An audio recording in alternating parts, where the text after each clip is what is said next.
edition of Auto Today. I'm Davina Gupta and lots lined up for you on the show. So fasten your seatbelt for all the exciting rides.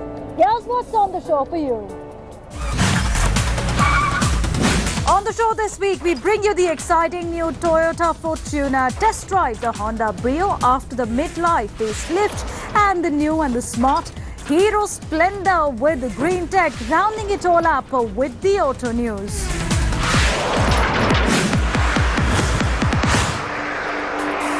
When you talk about SUV, you can't miss talking about Toyota. Now, after their offing of Innova, they're back with a bang. And how? Take a look at this Fortuner and what it has in store for you.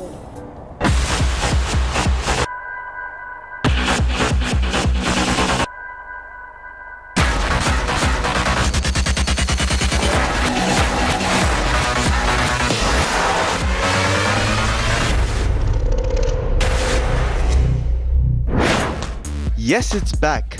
Bigger, tougher, sleeker, and packed with more power than before.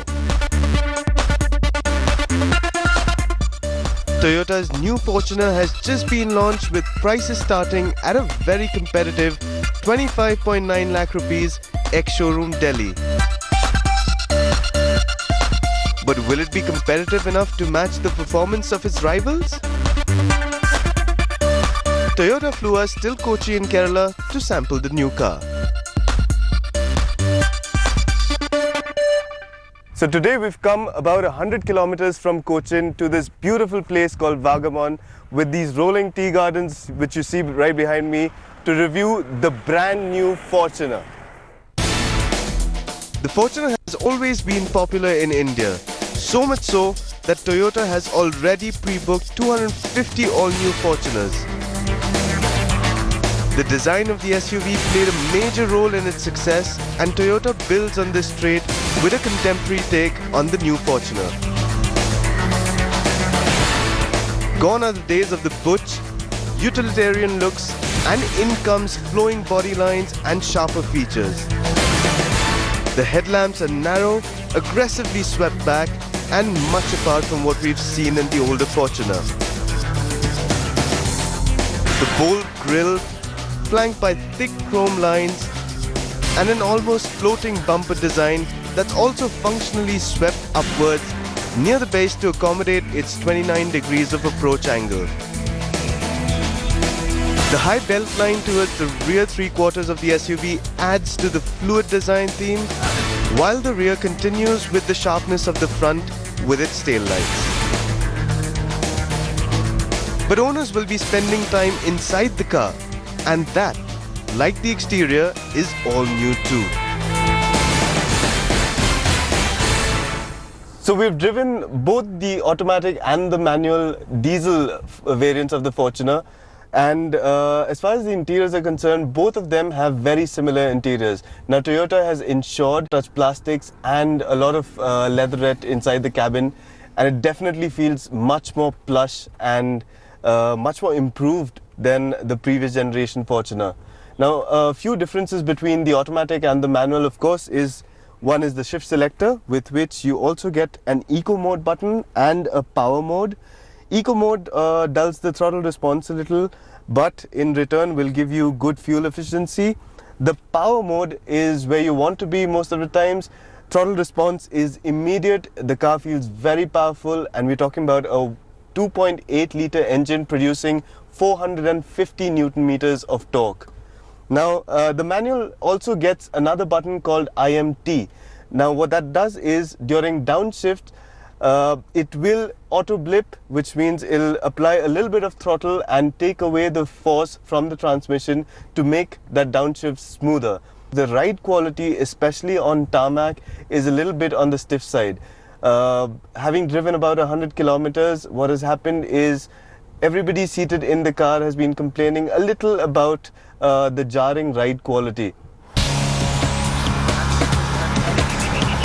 The new 2.8 litre diesel engine makes 177 bhp and also puts out 420 Newton meters of torque with the manual transmission and 450 Newton meters of torque with the automatic transmission.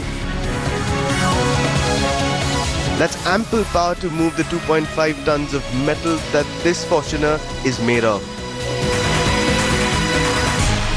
Shifts are a little clunky with the manual, but ever so smooth with the automatic transmission. And both gearboxes are 6-speed units. Toyota has retained the intimidating visage of the older SUV, and if anything, this new Fortuner is larger in dimension.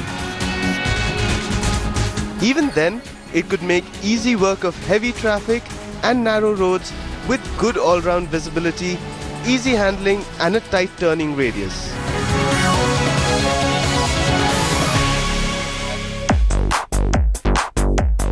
There's also a petrol variant on offer with a 2.7-litre engine, but if you want a 4x4, then you'll have to settle for the diesel.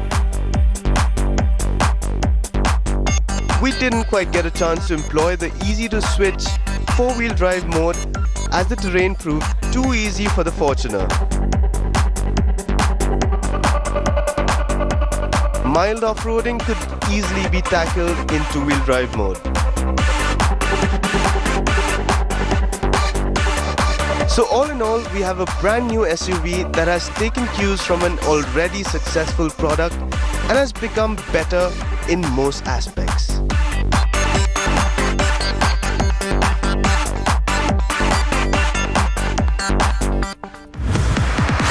With these beauties on the road, one name that comes to mind is of a Hero, and it's come out with a new offering in a Hero Splendor series, and this one is with green technology. So take a look at Hero Splendor iSmart.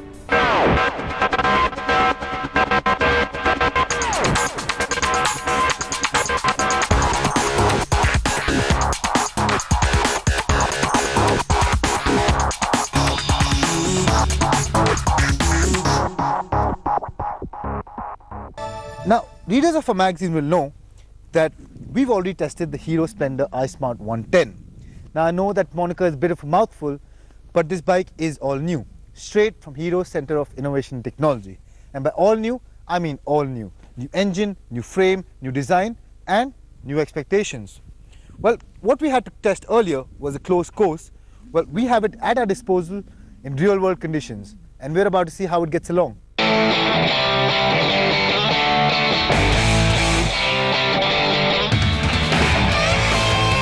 Splendor iSmart actually does feel all new and looks the complete part too. A lot has changed with the styling of the new Splendor, but the designers of the motorcycle also wanted to keep it subtle. You see, customers in this segment are wary of change, so Hero had to change the styling without actually changing the styling, so to speak. But the tweaks are well worth it. What has changed is the fairing has changed and is much sharper. The fuel tank is now better designed and allows better grip, so have changed the body graphics. The instrument cluster also sports a new look. The speedometer and fuel gauge are analog, while the odometer and trip are read out digitally. Move to the back and the bike remains eye-catching. The new taillight design is edgier and looks aggressive. The unit is a 109.5cc unit which has brisk acceleration, and after the 3000 rpm mark, power delivery is more linear. But this is a 110cc commuter, and with a start-stop system which has a different job. The claimed efficiency is about 65 kilometers per litre, and helping it out is the ignition start-stop system, or the I3S system, where if you pull to a standstill with neutral engaged, the engine will shut off and only come back on once you depress the clutch cable.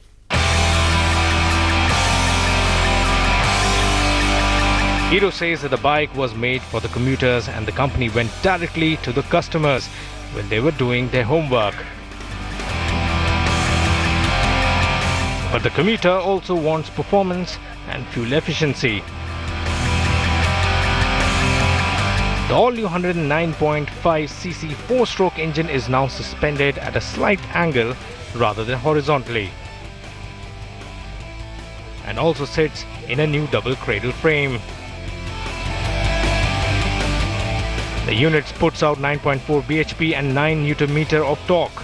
Using the smart fuel efficiency methods, it returns a mileage of 65 km per litre.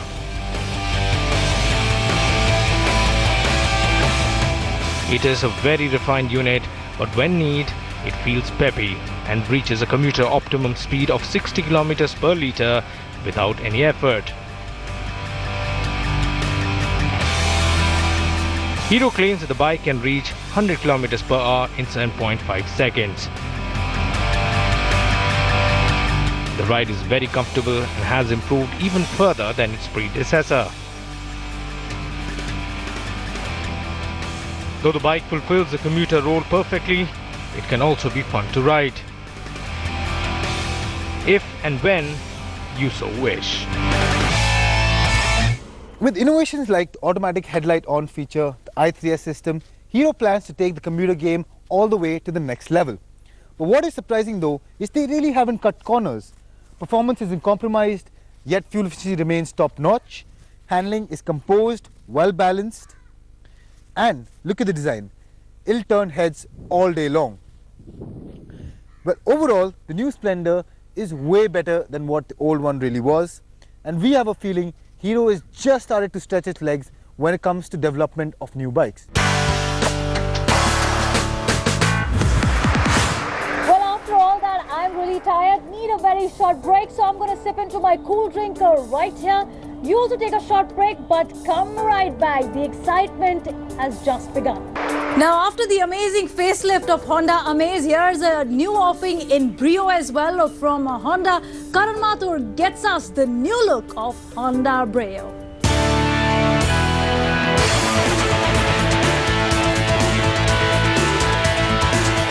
Honda launched the quirky little Brio to much acclaim.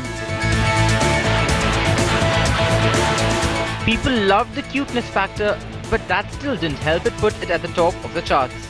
But now, there's a new Brio in town. The new Honda Amaze was launched earlier this year, and as soon as we drove that, we knew the Brio was right around the corner.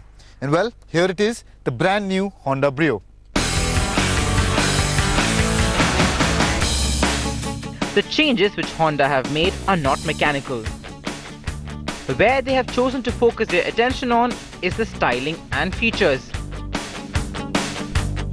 On the outside, styling incorporated are similar to those familiar with the new Amaze, except for one key difference, and which is no chrome grille. Other changes over the old Brio are a new headlight assembly, new sporty looking front bumper, edgier outside rear view mirrors with integrated indicators. Step over to the back and you'll find a more pronounced tailgate spoiler with integrated brake lights and a changed tail lamp assembly. Well, as you already know, the changes which Honda have done to the outside have been pretty much minimal. But what those small changes have done is give the car a little more edgy and a little more sporty look. Well, we're going to step inside, and that's where the real changes have been made. Step into the cabin, and this is where Honda has put their main focus into. Gone are the chunky buttons, and in comes a completely redesigned dash and a well laid out cabin. The dash is now garnished with 4 carbon fiber and smart silver accents around the air conditioning vents. New to the list of convenience features include a new Bluetooth audio system with hands-free telephony, new air conditioning console that forego the giant, ugly knobs, and power folding and adjustable ORVMs. Interestingly, the instrument console design is a direct lift from its bigger siblings, but misses out on the digital fuel gauge, fuel consumption meter, average fuel consumption, and outside temperature readout. Well, inside is where you notice that all the focus of attention has been. The dash has been completely redesigned and is now even garnished with Fox carbon fiber. In addition, you get creature comforts like Bluetooth hands-free telephony, new AC controls, power folding mirrors, etc. And what all this has done is basically made the car easier to live with and much more pleasing on the inside, which I feel is much needed with the Amaze and has now passed it on to the Brio. What the Brio does get is a lot of cubby holes and spaces around the cabin, but gets one of the smallest booths in its class and feels full with just 2 backpacks inside. The new Brio does not get a diesel engine and still makes do with the choice of one petrol unit. The 1.2-litre 4-cylinder, which delivers 88 bhp and 109 nanometers of maximum torque. The engine feels refined and relaxed in the city conditions and remains the same even on the highway, just how we remember it. With the automatic, the transmission is sluggish during acceleration and city traffic conditions. The best way to shuffle it around is taking control manually. The new Brio brought a smile to all faces it would pass on the streets.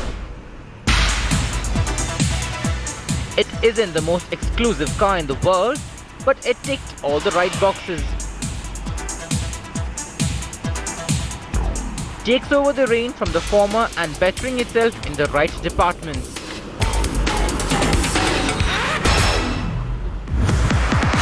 With that, it's a wrap on this edition of Auto Today. But before we let you go, here's what else is happening in the world of auto.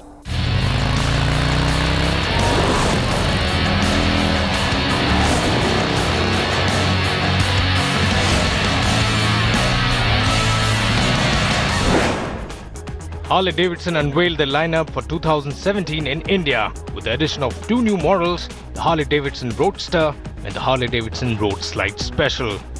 The company also unveiled the Milwaukee 8 range of engines for all their touring motorcycles in India. Keeping safety as a priority, Harley-Davidson will also have ABS in all their motorcycles as standard. Harley-Davidson Roadster is priced at 9.7 lakh rupees ex-showroom Delhi and the Harley-Davidson Road Slide Special at 32.81 lakh ex-showroom Delhi.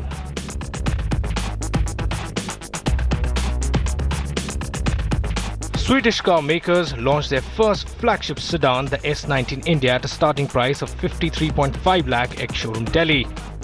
The only engine offered with the S90 is the D4 spec, a 2-litre twin-turbocharged all-aluminum 4-cylinder diesel. It is paired with smooth shifting 8-speed auto.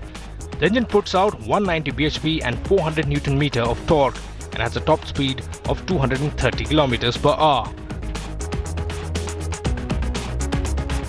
Japanese car maker Toyota launched the all-new Fortuner in India.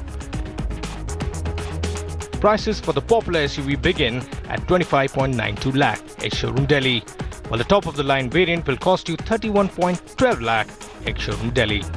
The new Fortuner is much more sleeker in design than the old car, which had a more putsch appeal. Under the hood, the Fortuner gets a 2.7-litre petrol motor and a 2.8-litre diesel motor. For the first time ever, the Fortuner will be available with a petrol engine. The petrol mill can put out 166 bhp and 245 Nm of torque, while the diesel mill is rated at 177 bhp and 420 Nm of torque.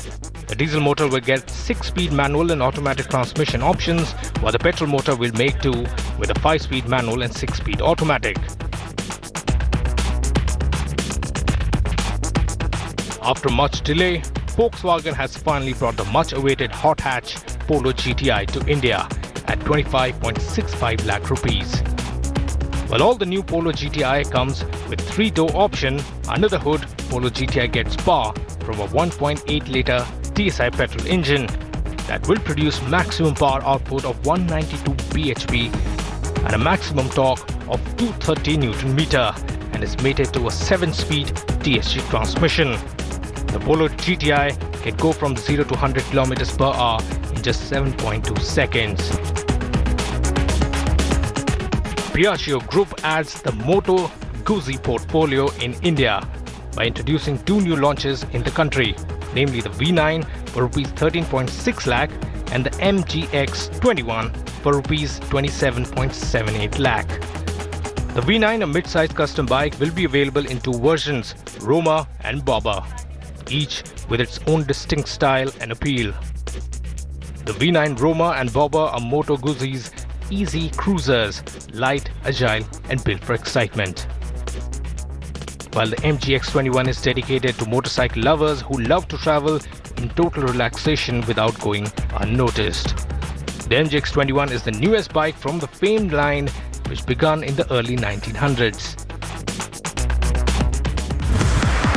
From Fortuna to Brio to Splendor Smart, I hope you found the ride of your choice in this edition of Auto Today.